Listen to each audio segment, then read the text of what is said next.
मित्रांनो, संपूर्ण जगाला शांततेचा संदेश देणारी आपली भारतीय भूमी, 5,000 वर्षांचा इतिहास लाभलेली भारतीय भूमी, ज्याने स्वतःहून कधी दुसऱ्याच्या भूमीवरती कधी आक्रमण केले नाही, अशा या भारत देशाने स्वतःच्या आत्मरक्षणासाठी आणि जगाला शांततेचा संदेश देण्यासाठी ऑपरेशन स्माइलिंग बुद्धा, जे इंदिरा गांधी पंतप्रधान असताना त्यांच्या नेतृत्वामध्ये झालेले होते, तर त्याबद्दल आपण आज माहिती घेऊया.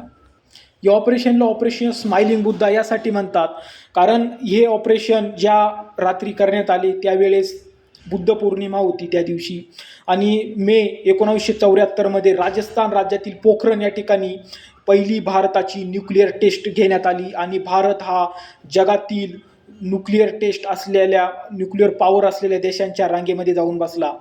अमेरिका, चीन, रशिया, फ्रान्स आणि ब्रिटन हे जे युनायटेड नेशन ऑर्गनायझेशनचे स्थायी सिक्युरिटी मेंबर आहे, यांच्या व्यतिरिक्त न्यूक्लिअर पॉवर असलेला भारत हा 6वा देश बनला.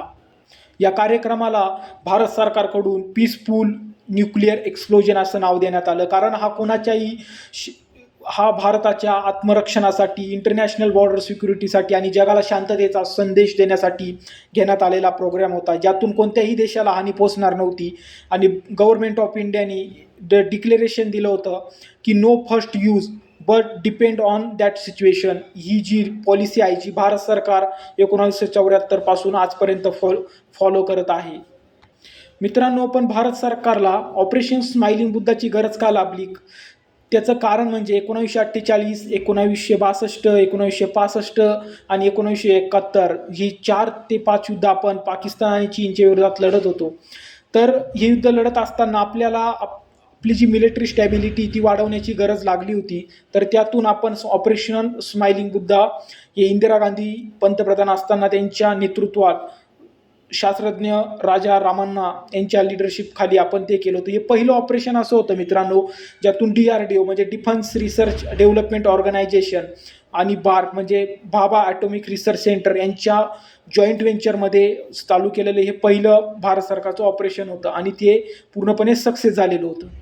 हे ऑपरेशन झाल्यानंतर वेस्टर्न कंट्रीज म्हणजे अमेरिका, युरोपचे मोठे सँक्शन्स इंडियावरती लाभले, कारण याला जे रॉ मटेरियल घेत होतो ते आपण कॅनडाकडून घेत होतो, ते आपण पौर्णिमा नावाच्या अणुभट्टीसाठी यूज करणार आहोत असं आपण कॅनडाला सांगितलं होतं, परंतु ते रॉ मटेरियल आपण ऑपरेशन स्माइलिंग बुद्धासाठी वापरलं. CIA Central Intelligence Agency United States of America, जी अमेरिकेची गुप्तचर यंत्रणा आहे, त्यांना सुद्धा या गोष्टीची कोणत्या प्रकारची कल्पना नव्हती.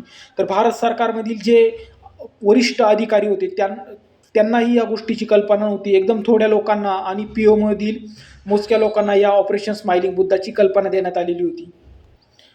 होमी भाभा, डॉक्टर होमी भाभा म्हणजे the father of Indian nuclear प्रोग्रामची सुरुवात त्यांनी केली होती, परंतु त्यांच्या अकस्मात निधनानंतर इंडियन न्यूक्लिअर प्रोग्रामची जी कमान आहे ती डॉक्टर विक्रम साराभाई यांच्याकडे आली. विक्रम साराभाईंनी ते काम पुढे नेटाने चालू ठेवलं, आणि पुढे भारताने न्यूक्लिअर प्रोग्राम पूर्ण सक्सेस करून दाखवला. सकाळी 8 वाजता इंदिरा गांधींनी या प्रोग्रामची घोषणा केली. तर वेस्टर्न कंट्रीजमध्ये फ्रान्स सोडून संपूर्ण वेस्टर्नने इंडियावरती सँक्शन्स लावण्याचा प्रयत्न केला होता, परंतु त्यातूनही आपण बाहेर पडलो. हे ऑपरेशन करताना 107 मीटर खोल विहिरीमध्ये हे ऑपरेशन आपण सक्सेस करून दाखवलं होतं. त्यानंतर पाकिस्तानने आपल्या जे डिफेन्स बजेट आणि रिसर्च डेव्हलपमेंट बजेट आहे ते अनेक पटीने वाढवलं होतं. मित्रांनो, ही ऑपरेशन स्माइलिंग बुद्धाची माहिती तुम्हाला कशी वाटली? ही पोखरण न्यूक्लिअर प्रोग्राम 1 होती. आपण पुढच्या सेशनमध्ये पोखरण न्यूक्लिअर प्रोग्राम 2, जो अटल बिहारी वाजपेयी पंतप्रधान असताना भारत सरकारने सक्सेस करून दाखवला होता. धन्यवाद.